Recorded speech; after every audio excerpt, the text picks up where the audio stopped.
News portals association की साप्ताहिक बैठक में आप सभी मित्रों का बहुत बहुत स्वागत है। एडीएपी न्यूज से बेचन प्रसाद जी हैं, उसके बाद जो है राम लखन मौर्य जी हैं नेशनल मीडिया न्यूज से, अमित कुमार यादव जी हैं बिहार से, अशोक पवार जी हैं आपके महाराष्ट्र से। बहुत बहुत स्वागत है। और भी मित्र धीरे धीरे जुड़ेंगे तो इस साप्ताहिक बैठक को आगे बढ़ाया जाएगा। बहरहाल मैं चाहता हूं कि जो नए मित्र जुड़े हुए हैं एक बार अपना परिचय दें, किस मीडिया समूह से हैं, उसके बाद ये क्रम को हम आगे बढ़ाते हैं जैसा कि हमारी हमेशा की परंपरा रही है। तो नए मित्रों के परिचय से प्रारंभ किया जाता है। तो मैं कहूंगा कि राम लखन मौर्य जी अपना परिचय दें, क्या पत्रकारिता में अनुभव है, उसके बाद आगे की तरफ बढ़ते हैं। राम लखन जी।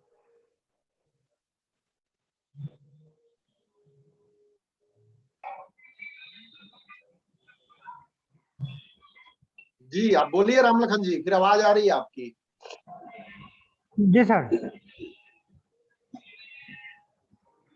अपना परिचय, अपना शुभ परिचय आप बता सकते हैं, और कितने दिन पत्रकारिता में अनुभव रहा है, क्या अनुभव रहा है, तो एक सामान्य परिचय हो जाए ताकि बाकी मित्र जान जाएं, परिचित हो जाएं। फिर जी इस जी मौर्य है। मैं नेशनल मीडिया न्यूज से जिला सुल्तानपुर से हूँ। सुल्तानपुर जिले में दुबेपुर ब्लॉक से संवाददाता हूँ। मेरा जो है 2 साल का जो है पत्रकारिता का अनुभव है। 2 साल लगभग हो गए मुझे इस लाइन में काम करते हुए। ठीक बात, ठीक है। बहुत बहुत स्वागत है आपका राम लखन जी। प्रत्येक थैंक यू सर। रविवार को 11 बजे से मीटिंग होती है, आप मीटिंग में अवश्य आया करें, और 40 मिनट के लिए हम लोग बैठते हैं, एक दूसरे से अनुभव साझा करते हैं। तो इस क्रम जी में सर। आगे चलता है। अमित जी कुमार के पास मैं जाना चाहूंगा। अमित भाई कुछ परिचय अपना दीजिए, और परिचय देने के साथ साथ फिर इस क्रम को आगे बढ़ाते हैं। अमित जी।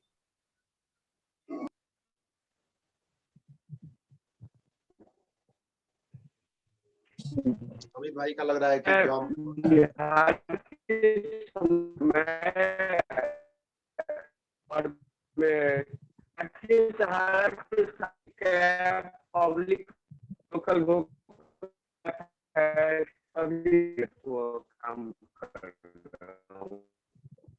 आवाज में थोड़ी दिक्कत आ रही है, अपना वीडियो बंद कर लीजिए। हो सकता है कभी कभी बैंडविड्थ कम होती है तो वीडियो थोड़ी साफ नहीं आती है। अमित भाई अपना वीडियो बंद कर लीजिए फिर।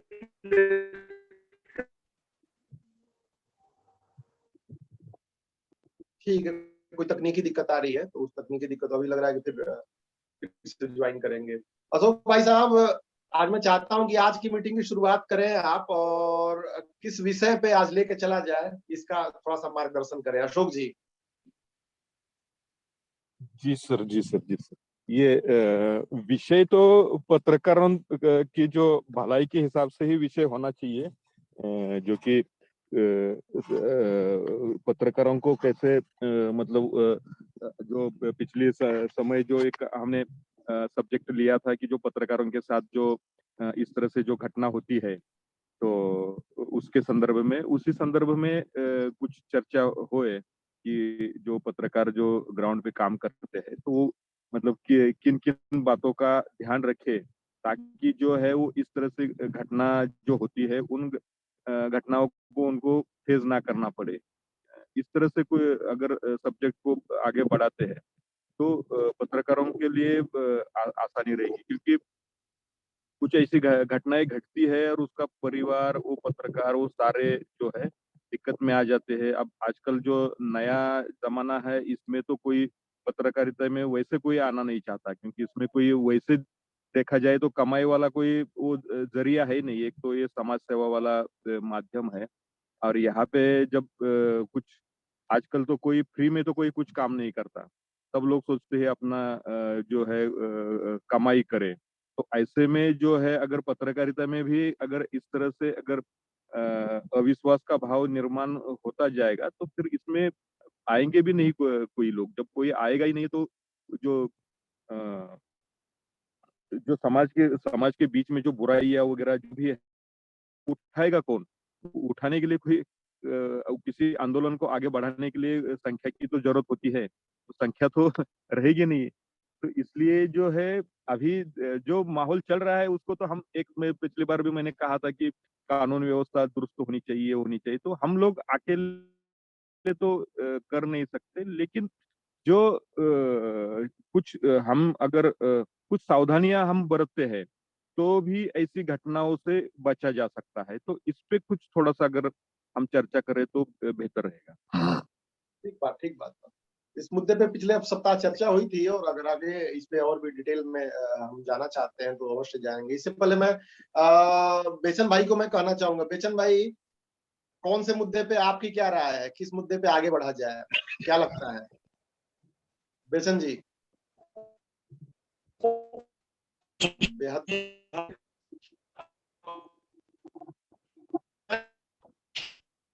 आवाज डिस्टर्ब हो जा रही है, पता नहीं क्यों। आप लोगों को भी डिस्टर्बेंस आ रही है कि सिर्फ मुझे ही आ रही है?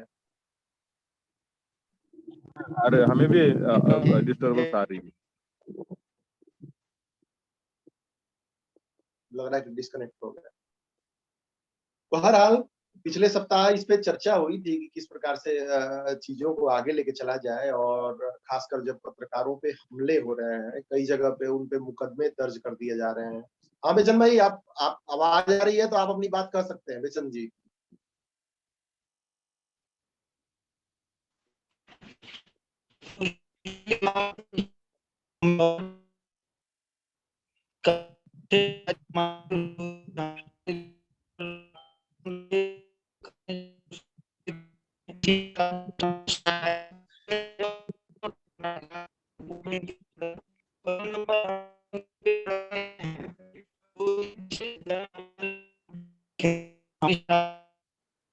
एक बार जो है,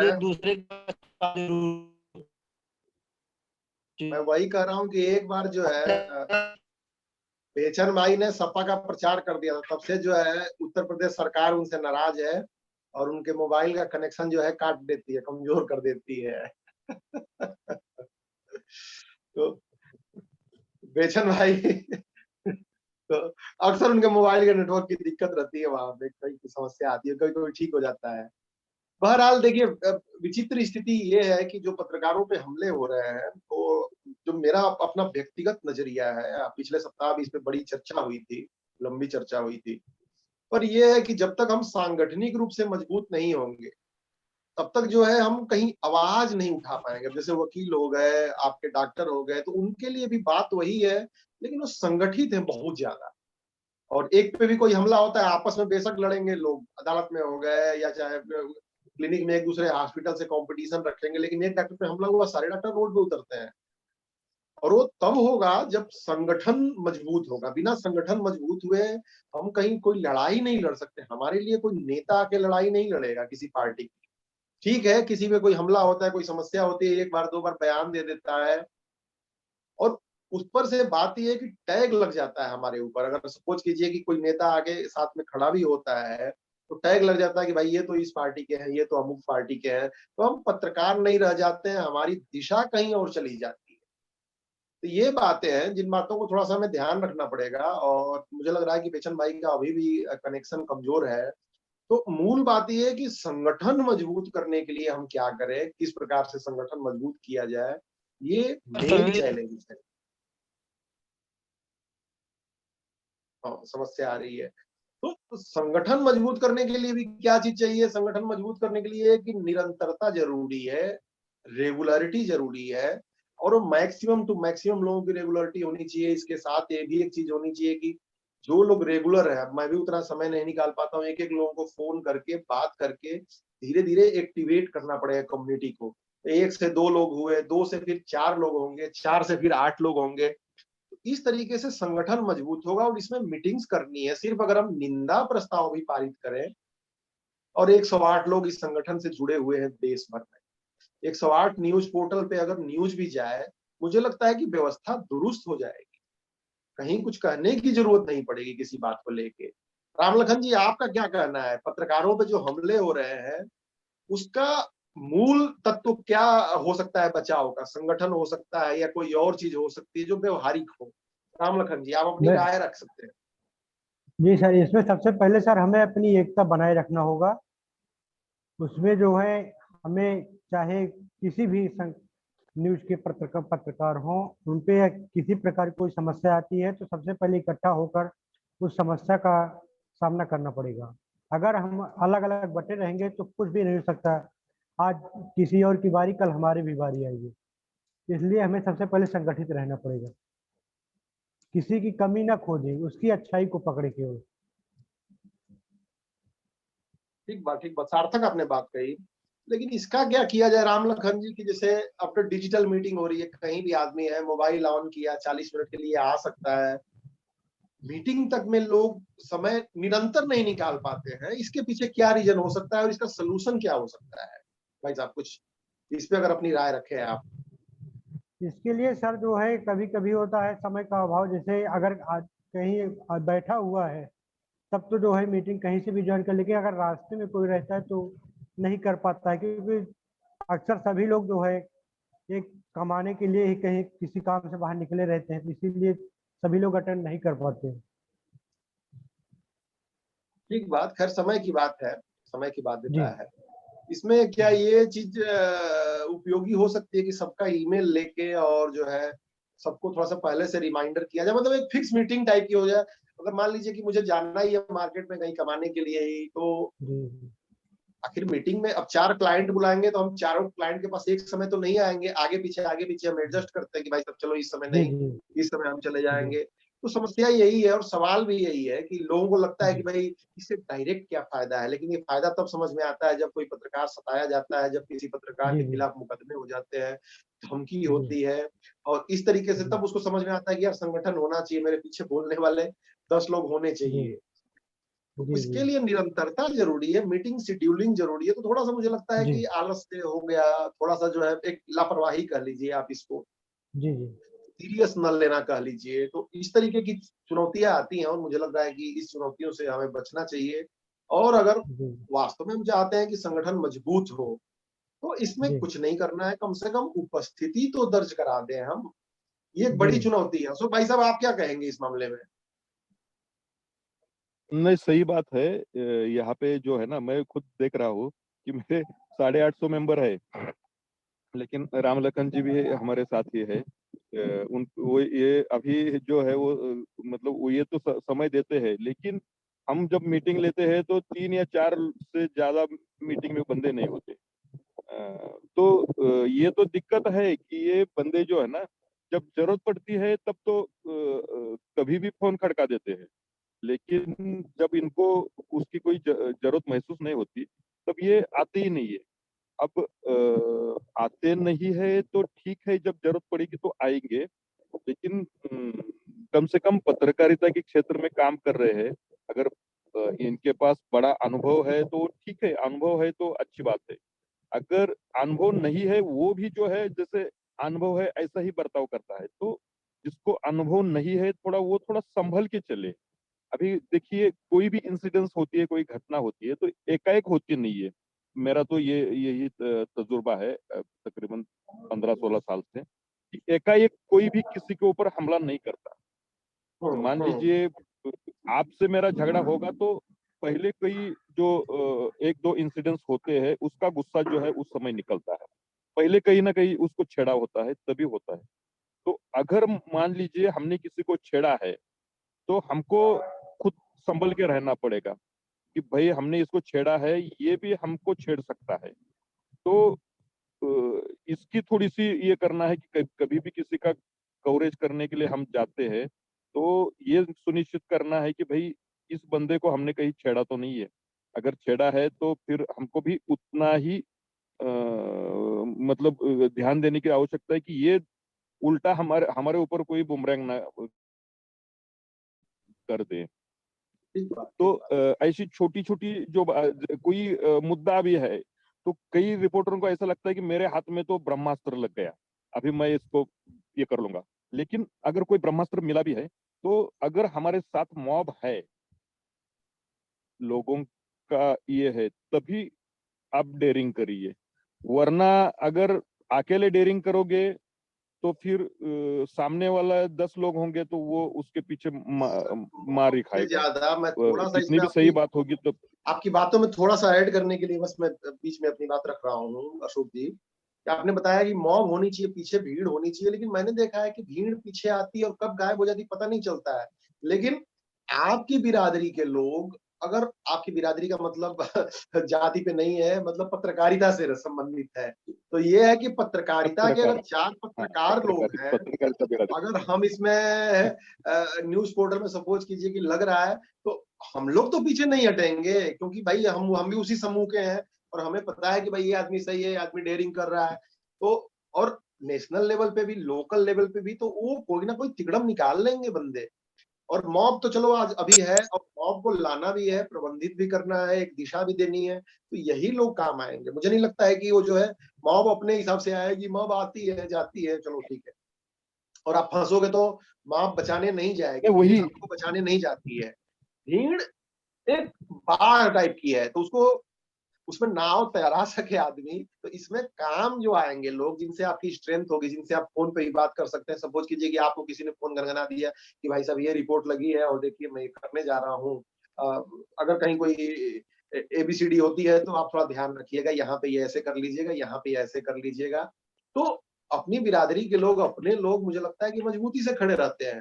तो इसमें भी कहीं ना कहीं संगठन की भूमिका स्पष्ट होती है कि संगठन आपके साथ होना चाहिए। बेशक अभी आदमी को लगे कि यार 40 मिनट में क्या जाऊं, मैं उतने देर में तो मैं तोप मार लूंगा, मैं तो अनिल अंबानी हूँ, मुकेश अंबानी हूँ, बहुत ज्यादा मैं पैसे कमा लूंगा, या इतना बड़ा पत्रकार हूँ कि बहुत बड़ा प्राइम मिनिस्टर का इंटरव्यू ही छूट रहा है मेरे से। हकीकत बात यह है कि मैक्सिमम लोग लापरवाही के कारण घर बैठे होंगे या मोबाइल फोन ऊपर नीचे कर रहे होंगे, कोई इतना ज्यादा बिजीनेस नहीं होता। कुछ लोग होंगे, ये भी असत्य नहीं है कि कुछ लोग नहीं होंगे, लेकिन क्या जाना है, किधर जाना है, तो इस समस्या की वजह से कहीं ना कहीं नुकसान होता है उनको। और संगठन में भी एक दिशा नहीं बन पाती है, एक मजबूती नहीं बन पाती है कि चलो यार वही बात होनी है। अरे भाई, इसमें भी नहीं है कि चलो किसी की बात सुनिए, मिथिलेश की बात सुननी है या फिर अशोक जी की बात सुननी है। इसमें बात यह है कि अपनी बात भी कहनी है। तो ये एक ऐसा मंच है कि 40 मिनट तक हम अपनी बात कह सकते हैं, दूसरों की बात सुन सकते हैं और अपने लोगों का संगठन तैयार कर सकते हैं। तो जो भी मित्र देख रहे हैं या हम लोग हैं, तो निरंतरता जरूरी है। 40 मिनट में हम अगर समय दे पाते हैं, संगठन के मित्रों से एक दूसरे से परिचित हो पाते हैं, मैं अमित जी की शक्ल देख पाया, अमित जी ने मेरी देख ली, और एक दूसरे से परिचित हो गए। एक दूसरे के भावों को जब 3 4 5 मीटिंग में आएंगे तो समझेंगे भी कि अमित जी की सोच क्या है, हमारी क्या सोच है, उस सोच से दूसरों को लाभ क्या मिलता है। मुझे लगता है कि ये चीजें ध्यान में रखनी चाहिए। अब अपनी बात पूरी करें आप, मेरी थोड़ी ज्यादा लंबी हो गई अशोक जी। आप जहाँ पे थे वही मॉब वाले पॉइंट पे थे कि भीड़ जहाँ रहे, वहीं से नहीं, मैंने बात थोड़ी सी। मॉब मॉब मॉब का मतलब मैं यही कह रहा था कि मॉब यानी कि क्या है कि उस विषय को मतलब सपोर्ट करने वाले जो ज्यादातर लोग अगर रहेंगे, तभी उस विषय में अगर हम उसको अगर हाईलाइट करते जाएंगे, तभी हम बचे रहेंगे। अगर मैं अकेला ही कोई चीज को हाईलाइट करने जाऊंगा, तो मुझे क्या है, मुझे तो अभी पेड़ के नीचे बैठा है, 2 4 लोग आएंगे, तो अभी 4 लोगों के साथ मैं क्या कर सकता हूँ? 4 लोगों मैं तो कुछ अकेला तो कुछ कर नहीं सकता।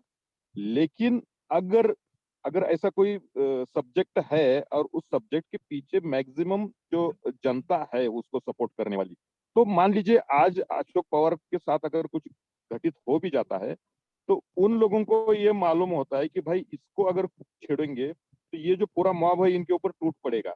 तो इस तरह से का अगर विश्वास है, तभी हम अगर किसी सब्जेक्ट में हाथ डालेंगे, तभी सही रहेगा। वरना अकेला अगर कोई जैसे मैं सोचूं कि भाई इसका क्रेडिट मैं खुद ही लूं, और उस चक्कर में अगर हम ये फंस जाते हैं, तो आपका जो है आपको कोई नहीं बचा पाएगा, क्योंकि मैंने वो झेल लिया है, मैंने देखा है। मेरा एक मित्र था, नया लड़का था एकदम, ऐसा था कि उसको मतलब बुरी बात अच्छी लगती नहीं थी उसकी। आज भी देखो उसने तकरीबन 400 से 450 तक उसकी जो है आरटीआई जो है पेंडिंग है, और उन आरटीआई के बीच में से जो जानकारी निकल के आती है, तो उसमें से तो मतलब 400 में से 50% तो लोग घर जाते हैं, सरकारी जो लोग है वो घर जाते हैं। तो अभी हुआ क्या, तो वहां पे आजकल एक लॉबी चलती है पत्रकारों की।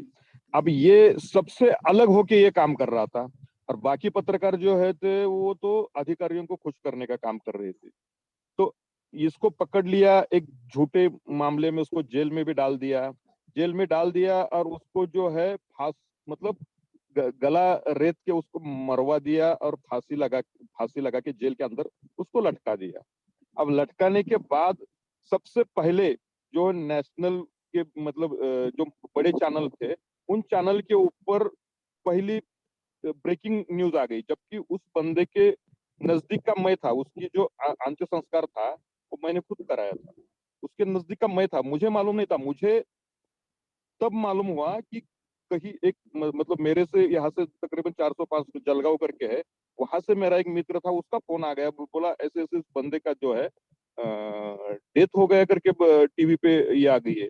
और उसके संदर्भ में हम रात में ही हम उसके संदर्भ में हम बात कर रहे थे कि भाई इस बंदे को हम लोगों को जो है उसके ऊपर ये करना पड़ेगा, नहीं तो इसको कोई ना कोई कुछ कर देगा।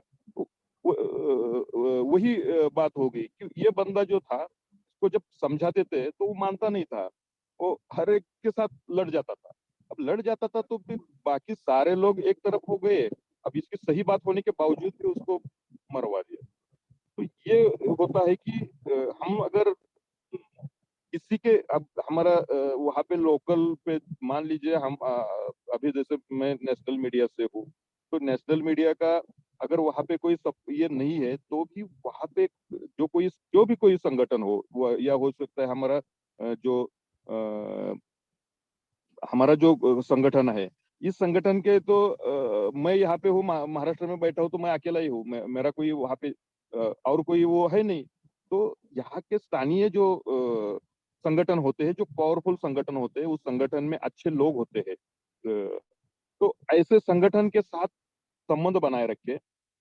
अगर ऐसा कोई सब्जेक्ट होता है तो इनके जो सीनियर होते हैं इनके थोड़ा संज्ञान में ऐसी बातें डालो, और ग्रुप में कुछ क्रिटिकल कवरेज होती है वो ग्रुप में की जाए, ताकि जो है सपोर्ट मिलेगी।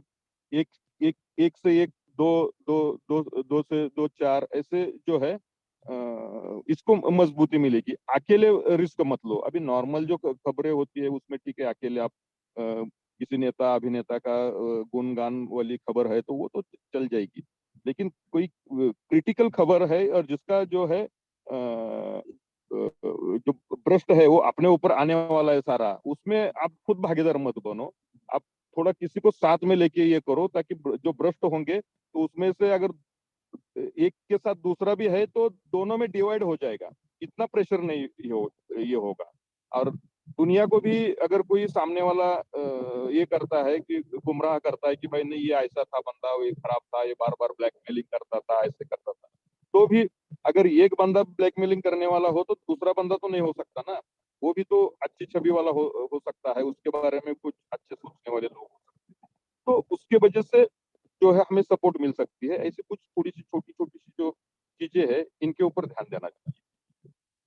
देखिए, बिल्कुल सार्थक बात है ये। और अगर आपको ऐसा कहीं एक दो और, मैं इसी चर्चा को आगे बढ़ाऊंगा कि अपने संगठन के मित्रों के साथ आप जरूर बताएं, और न्यूज पोर्टल एसोसिएशन उन्हीं संगठनों में से एक है। अगर किसी मित्र को लगता है तो यहाँ पे जब आएंगे किसी को जानेंगे पहचानेंगे, अमित जी आए, अशोक जी को जान लिए, अगर कोई ऐसी बात आएगी तो किसी से पहचान रहेगी तभी तो कहेंगे मिथिलेश को देख लिया, चलो मिथिलेश को फोन कर देगी, भाई जी ये देखिए ये सीन है, तो उसका कोई सहयोग किया जा सकता है, उसका कोई उपचार किया जा सकता है।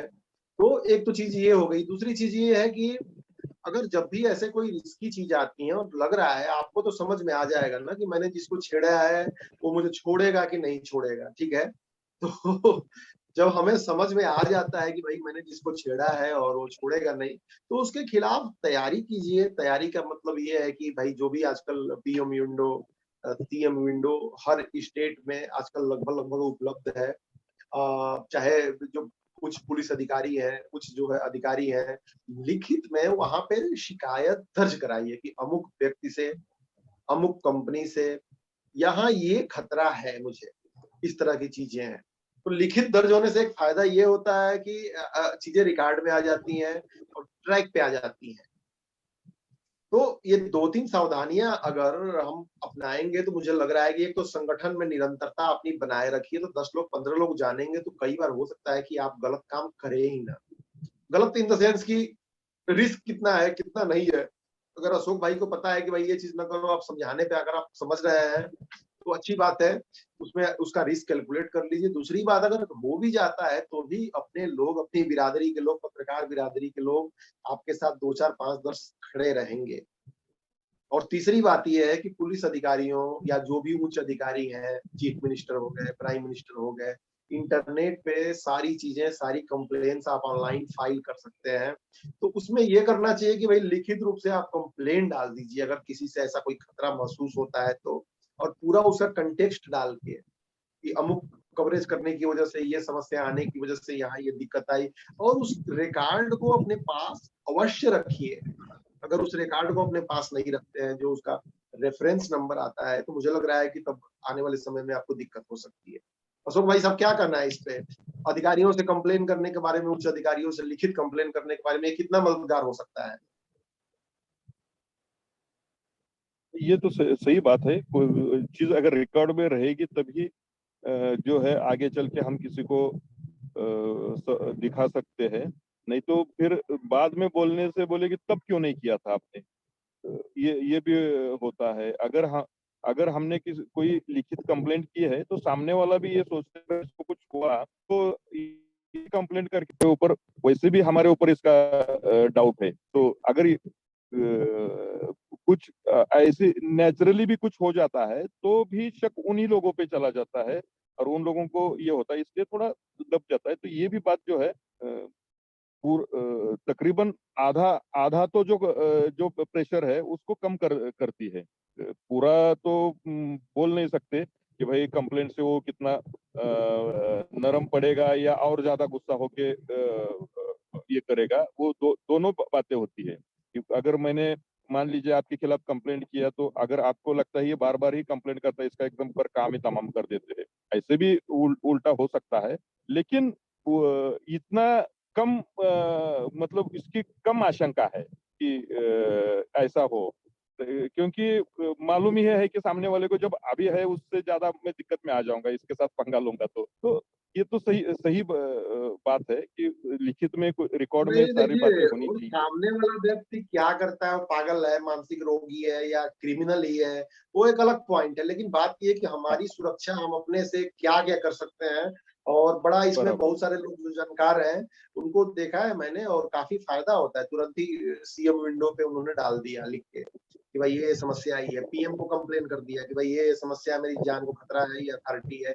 वहां से ऊपर से साइड से आ जाता है, तो एक इंक्वायरी आ जाती है वहां पे, नंबर देके, डिटेल देके, अमुक व्यक्ति ने मुझे धमकी दी।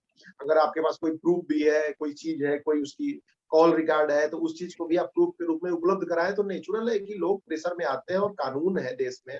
ऐसा नहीं है कि हम जो है किसी सीरिया में या कहीं ऐसी जगह पे हैं, अफगानिस्तान में है जहाँ तालिबान का शासन चल रहा हो और कोई कानून नहीं है। तो यहाँ कानून है, लेकिन हाँ, प्रोसीजर के तहत जाएं। और यहाँ भी संगठन आपकी मदद करता है।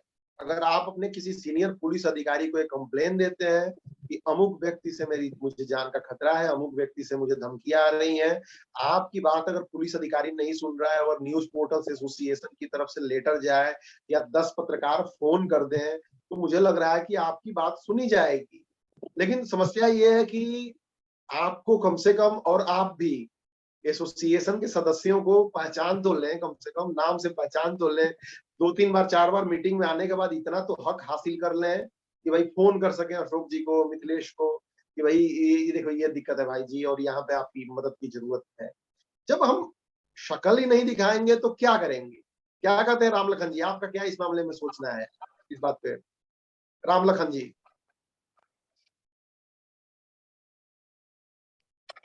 लग रहा है कि डिस्कनेक्शन हो गया। हाँ अशोक भाई साहब, कुछ बोल रहे थे आप, जारी रखते हैं। नहीं, सही बात है कि कम से कम जो मित्रों के साथ संपर्क तो बनाए रखे। अगर कोई मान लीजिए कोई भी नहीं ये हो रहा है तो किसी मित्र का भी नंबर हो तो उसके साथ भी अगर आपने कोई समस्या अगर शेयर की तो मित्र भी मदद कर सकता है। मान लीजिए अभी मैं जैसे यहाँ पे महाराष्ट्र में बैठा हूँ, लेकिन जैसे हमारे कोई मित्र यूपी में बैठा है या कोई बिहार में बैठा है, कोई राजस्थान में बैठा है, अगर उसने कुछ बोल दिया और कुछ मेरे दिमाग में कुछ क्लिक हो गया, या हो सकता है वहां पे कोई मेरा मित्र ही मिल गया। अभी जैसे देखिए अभी मैं तो यहाँ पे महाराष्ट्र में बैठा हूँ, लेकिन यूपी में जो हमारे यहाँ के जो राम नाईक साहब जो है वो हमारे हमारे यहाँ के हैं, तो वो वहाँ पे गवर्नर थे। तो अभी हम लोग यहाँ से जब गांव से कोई भी बंदा फोन करता तो वो फटाफट उठा लेते। वैसे तो गवर्नर, आपको तो मालूम ही है, गवर्नर को जो है मिलने के लिए मुख्यमंत्री को भी समय लेना पड़ता है, लेकिन हम सही लोगों को बात कोई समय नहीं लेना पड़ता। तो वैसे समय पे अगर मान लीजिए यूपी में किसी बंदे के साथ अगर कुछ ऐसी बात होने वाली है और वो अगर अगर हमारा संबंध अच्छा है, हमने उनके कान में डाल दिया, तो उसी समय उसका जो है निवारण हो जाएगा। तो अगर ना तथ्य चार है। मित्र चार जगह से है देखिए तथ्य तो है, उसका लोगों को बाहर निकलना चाहिए, हिचक छोड़नी चाहिए, अपने लोगों से बात करनी चाहिए, मीटिंग में आना चाहिए और एक दूसरे को प्रोत्साहित करना चाहिए कि वो लगातार मीटिंग में आए, क्योंकि यही एक मंत्र है जिससे हम अपनी सुरक्षा कर सकते हैं, समाज में अपना योगदान दे सकते हैं। अदरवाइज क्या रास्ता है? कोई रास्ता नहीं। राम लखन भाई, आप बीच में डिस्कनेक्ट हो गए थे, आपका क्या कहना है? अंतिम 1-2 मिनट बचे हुए हैं, आगे की तरफ बढ़ते हैं समाप्ति की ओर। राम लखन जी। सॉरी सर, हम सुन नहीं पाए थे क्योंकि कॉल आ गया था, इसलिए बाहर होना पड़ा जी। ठीक है, तो सुरक्षा पे ही बात हो रही थी, सुरक्षा पे ही जी बात जी हो रही थी कि भाई संगठन इसमें कहाँ-कहाँ मदद कर सकता है, किस तरीके से मदद कर सकता है, किसी भी लेवल का खतरा हो, संगठन आपकी मदद कर सकता है। लेकिन संगठन का रोल मदद करने से ज्यादा आपको एक लॉजिकल और आपको एक मानसिक सपोर्ट के साथ-साथ आपको सिखलाना भी है। एक दूसरे के अनुभव से हम लोग कितना कुछ सीखते हैं। अब यही बात समझ में आ रही है। अशोक भाई साहब ने एक बात बताई, एक बात मैंने बताई, एक बात राम लखन जी ने बताई, तो आप सुनेंगे, समझेंगे तो दूसरा वाला एंगल भी, दूसरा वाला माइंड भी आपका उतना एक्टिव होगा, उतना काम करेगा। जी राम लखन जी, कुछ कहना चाहेंगे? अंतिम में 1 मिनट बचा हुआ है। राम लखन जी। नहीं सर, बस संगठन के साथ खड़े रहने के लिए अपनी एक्टिविटी जरूरी है, साथ साथ और जो नहीं जुड़ पा रहे हैं उनको भी इस बारे में अवगत कराया जाए, उनको भी जोड़ा जाए और सभी एकता बनाए रखें। बस यही जो है संगठन का जो है प्रयास है, और अपना भी प्रयास रहना चाहिए, क्योंकि हमारी एकता ही हमारा जो है मेन पावर है। सत्य कहा आपने। अशोक भाई साहब, मैं आपको पुनः आमंत्रित करूंगा कि जो है इस मीटिंग में जो भी लोग आए, बीच में डिस्कनेक्ट भी हुए, आभार प्रकट करके मीटिंग समाप्ति की घोषणा करें। अशोक जी। जी हाँ, जो भी मीटिंग में साथी मित्र जो जुड़े और इन्होंने अपने जो विचार इस संबंध में रखे, तो